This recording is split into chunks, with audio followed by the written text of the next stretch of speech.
They were stacked high, packed with flavor, and wrapped in wax paper, served at lunch counters, gas stations, and grandma's table.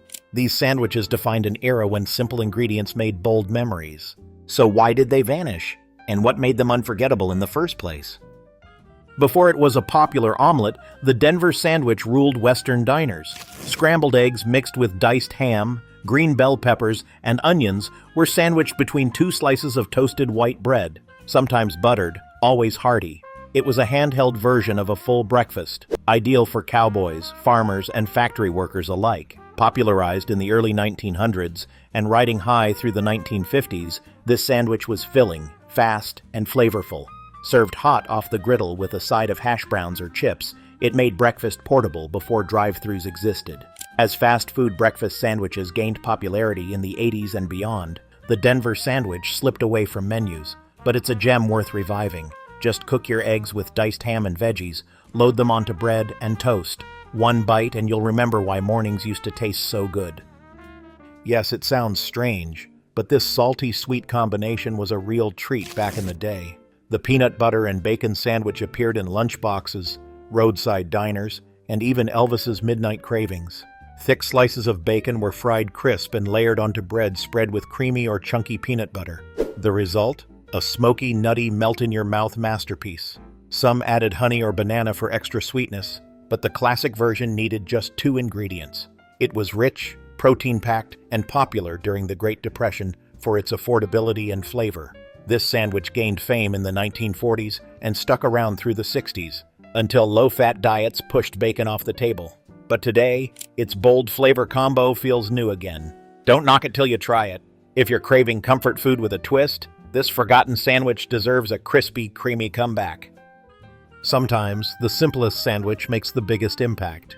The toasted tomato sandwich was a summer staple, especially in southern and midwestern households. Thick sliced tomatoes, fresh from the garden, were laid between toasted white bread, often smeared with mayonnaise and seasoned with salt and pepper. That's it. It was crisp, juicy, tangy, and endlessly satisfying. The secret? Perfect tomatoes and hot toast. It was especially popular during tomato season and often eaten for lunch when gardens overflowed. Some folks added a sprinkle of sugar or a slice of cheese, but the purest version relied on the beauty of a ripe tomato. Though it's rarely seen outside of cookbooks or grandma's memory, the toasted tomato sandwich remains a summer icon. Try it with heirloom tomatoes, real mayo, and crunchy toast. You'll see why it never needed meat to feel complete. But next, get ready for a meaty sandwich so saucy it needed a fork and a napkin just to survive. This was the sandwich that required a fork, and sometimes a second helping. The hot roast beef with gravy was a mainstay in diners and cafeterias, especially during the 1940s-1960s. Thin slices of roast beef were piled between slices of white sandwich bread and then smothered completely in brown beef gravy. It was warm, savory, and ultra-satisfying. Often served with a scoop of mashed potatoes or peas, it blurred the line between sandwich and full-blown dinner. The gravy soaked into the bread, creating that melt-in-your-mouth texture that made it legendary. It was a budget-friendly way to stretch leftover roast beef, and it filled up working families on cold nights. You'd find it under blue plate specials, where it was usually paired with coffee and a slice of pie. Over time, fast food pushed these hearty plates off menus. But for those who remember it, the hot roast beef sandwich was nothing short of soul food. Bring it back, you won't regret it. This sweet and savory sandwich was the lunchtime wildcard of its day. Popular from the 1930s through the 50s, the pineapple and cream cheese sandwich featured canned pineapple rings, or crushed pineapple, layered on soft white bread spread with cream cheese. It sounds unusual today, but this was a beloved treat, especially in warm weather or for ladies' luncheons and church picnics. It offered a refreshing break from heavier meat sandwiches and brought just enough sweetness to feel indulgent. Some added chopped nuts for crunch, while others swapped in cottage cheese. It was usually served crustless and cut into quarters, often alongside tea or lemonade. Though rarely seen now, this sandwich reflects a time when lunch was lighter, simpler, and often homemade. If you're feeling adventurous, give it a try. It's cool, creamy, and surprisingly delicious, especially on a hot afternoon. Did your family serve cream cheese sandwiches like this? Or another sweet twist on a classic? Share your favorite in the comments. Before the Sloppy Joe took over, the loose meat sandwich quietly reigned across the Midwest. Made with crumbled ground beef seasoned with onion, mustard, and a splash of vinegar or Worcestershire, it was served on a hamburger bun. No sauce, no mess, just meat. Popularized in Iowa and Nebraska, especially through diners like Made Right, this sandwich was humble and hearty. It let the flavor of the beef shine, and it was often topped with pickles, diced onion, or a squirt of yellow mustard. Unlike its saucier cousins, the loose meat sandwich didn't drip, it crumbled. You had to eat it carefully, but it was worth every bite. Served with potato chips or a pickle spear, it was a weekday staple during the 1940s-60s. Though it faded nationally, regional diners still honor its legacy. Try it once and you might just understand why it inspired an entire episode of Roseanne. But coming up next, we're biting into a coastal favorite that once defined a summer drive-in. Before chicken nuggets ruled kids' menus, fried clam rolls were the go-to treat at seaside diners and roadside shacks.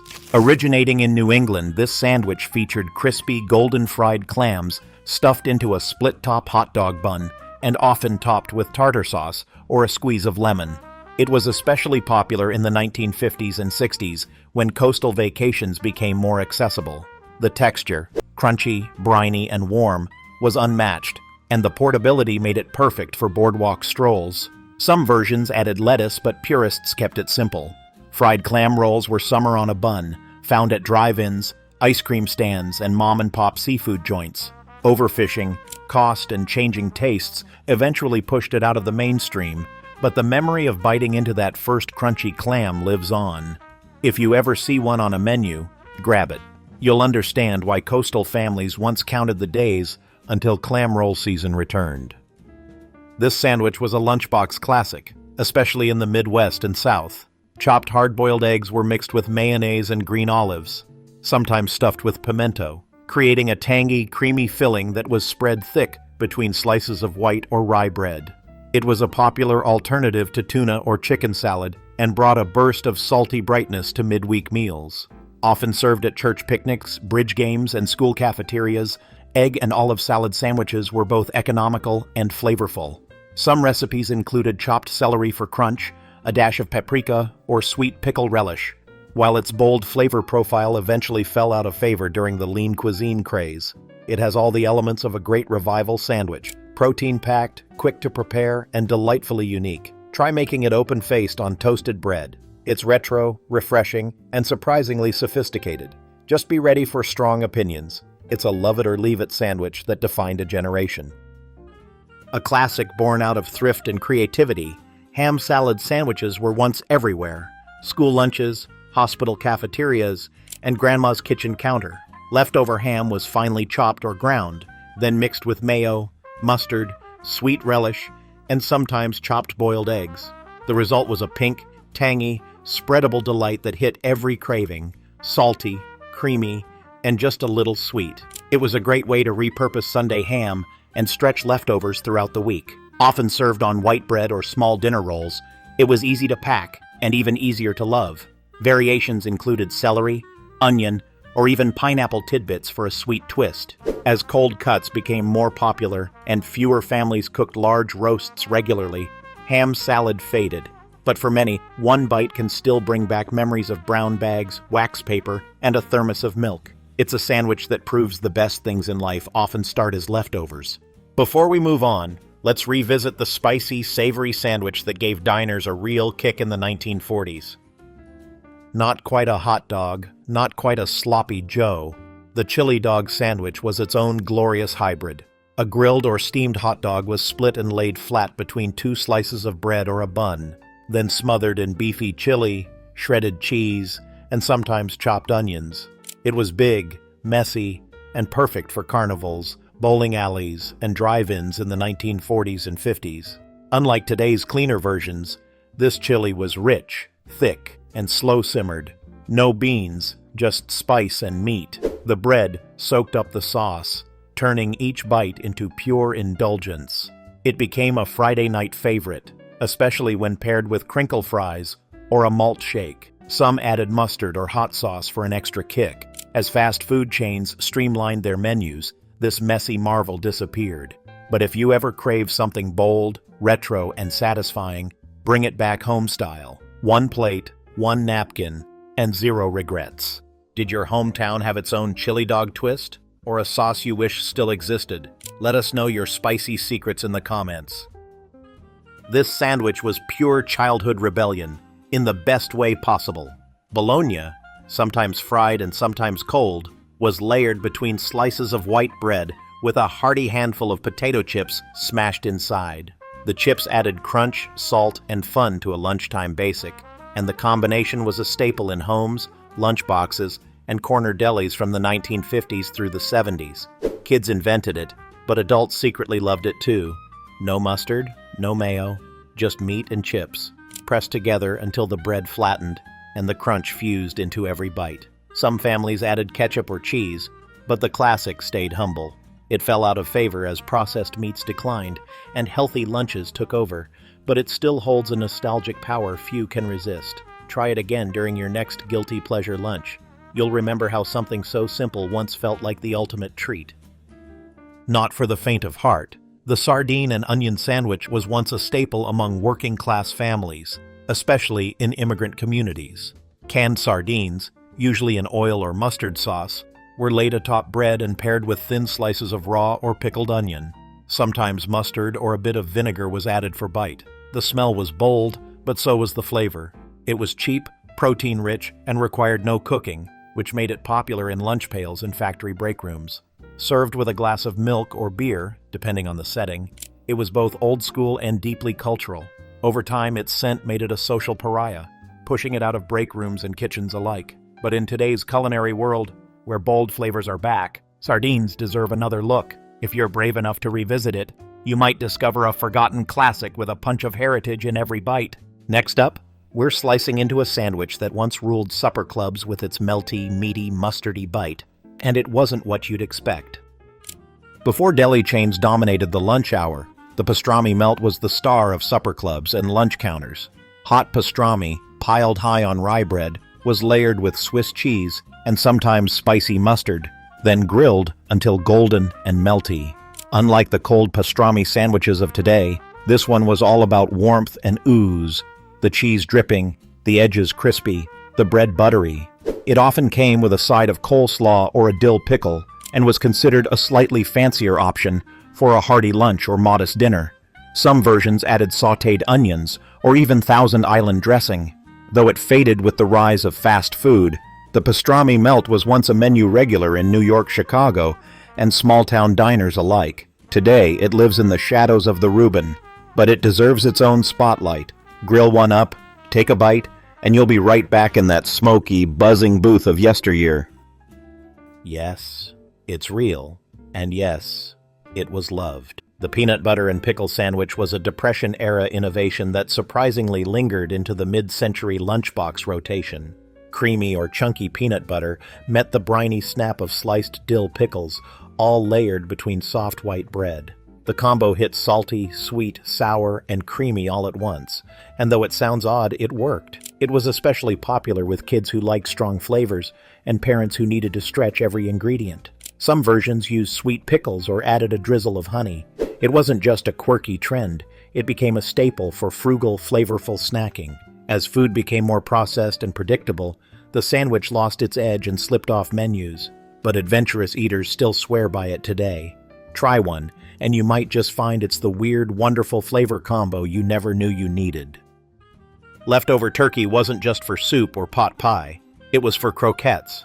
In the 1950s, home cooks turned chopped turkey into creamy croquettes, mixed with breadcrumbs, egg, and seasoning, then pan-fried until golden. These crispy patties were tucked into sandwich rolls and topped with lettuce or gravy.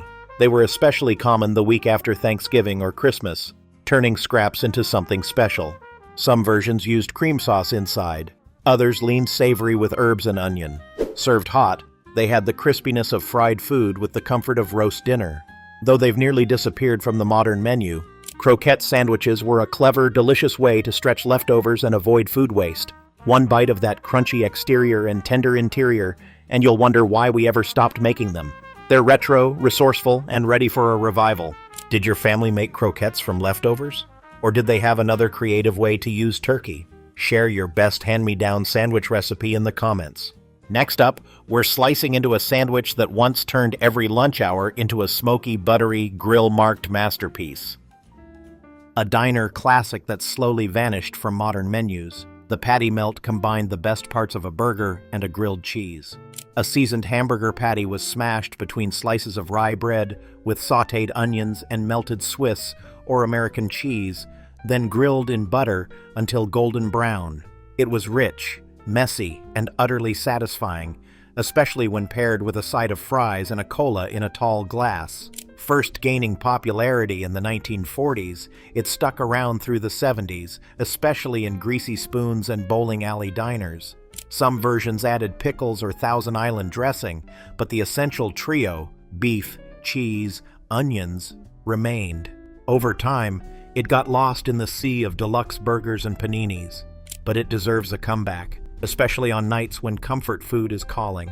Grill one up, press it down, and enjoy the crispy, cheesy, caramelized joy of a true American original.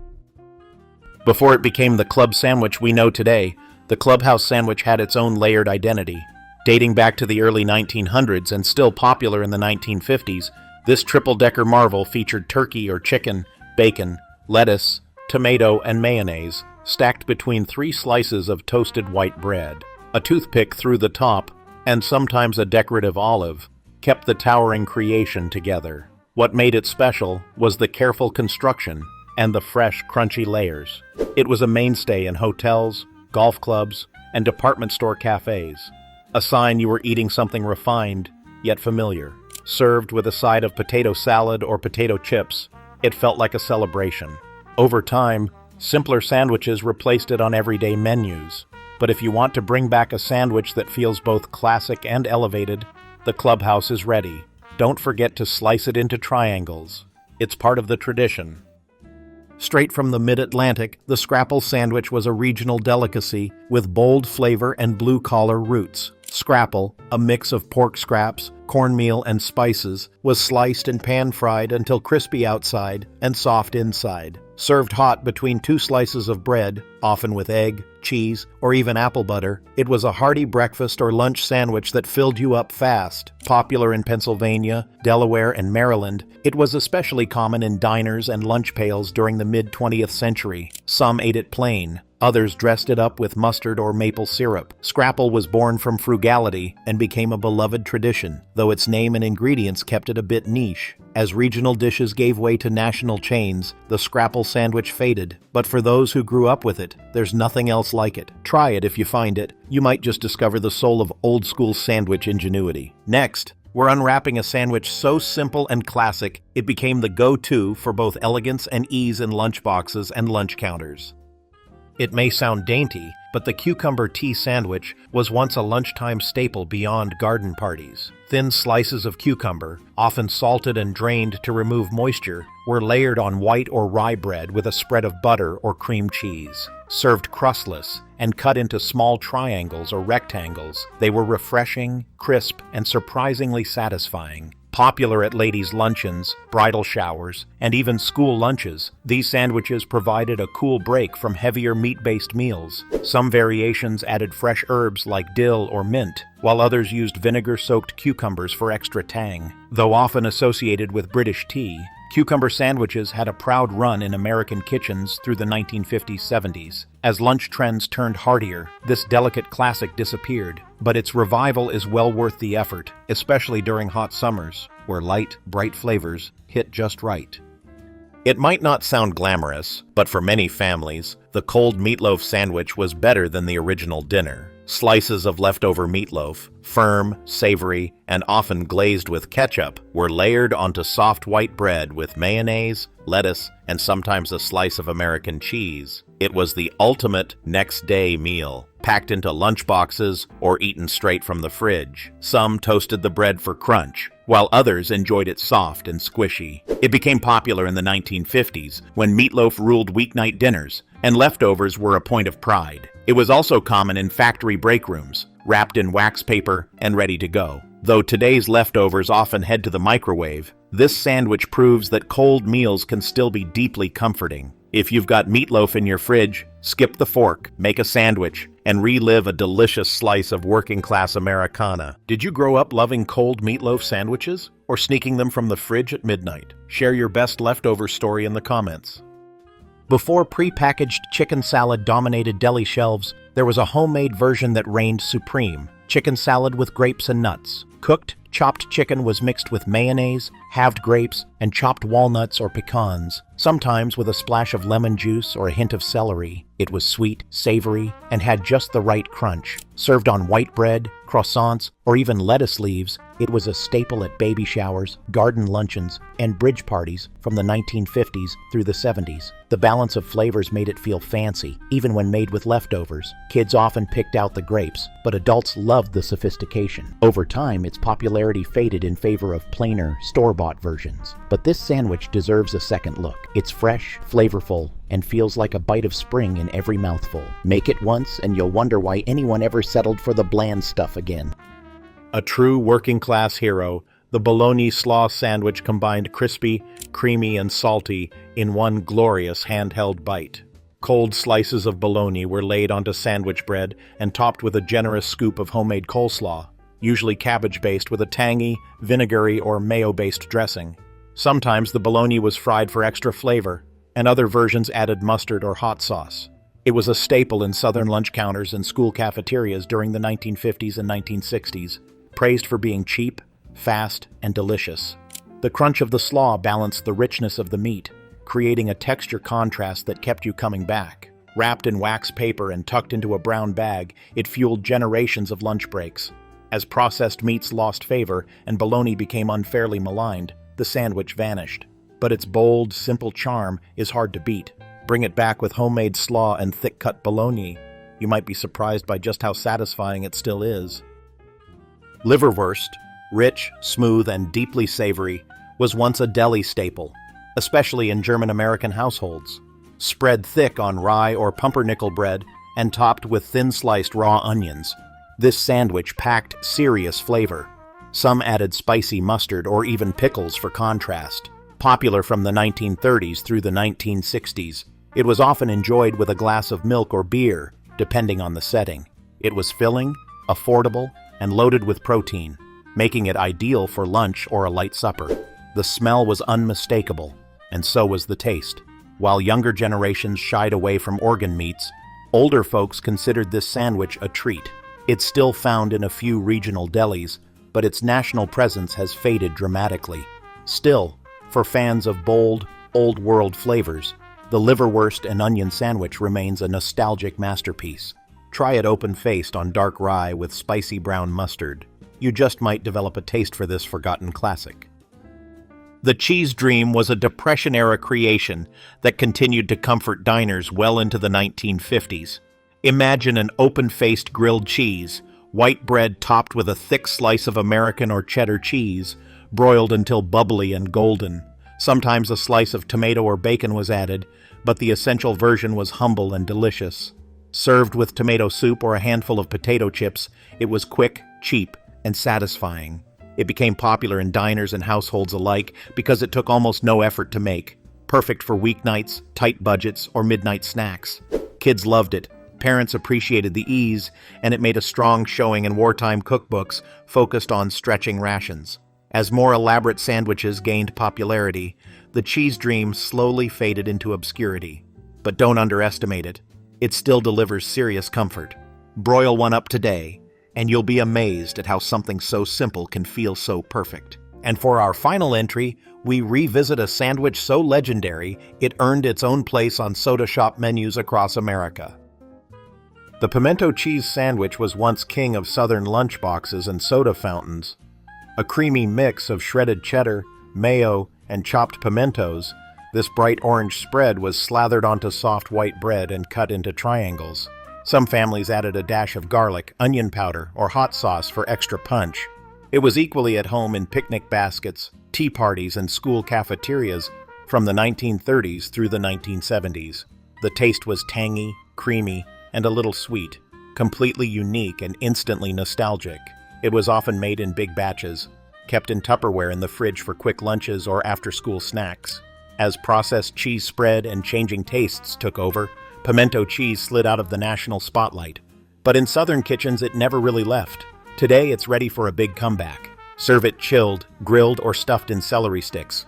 However you slice it, it's one sandwich that still has soul. Which long-lost sandwich brought back memories or tempted you to try something new? Share your favorite in the comments and keep the sandwich spirit alive. I hope you enjoyed this journey through forgotten sandwiches that once filled America's tables. Craving more delicious nostalgia? Let us know your favorites and subscribe for more retro eats. Until next time.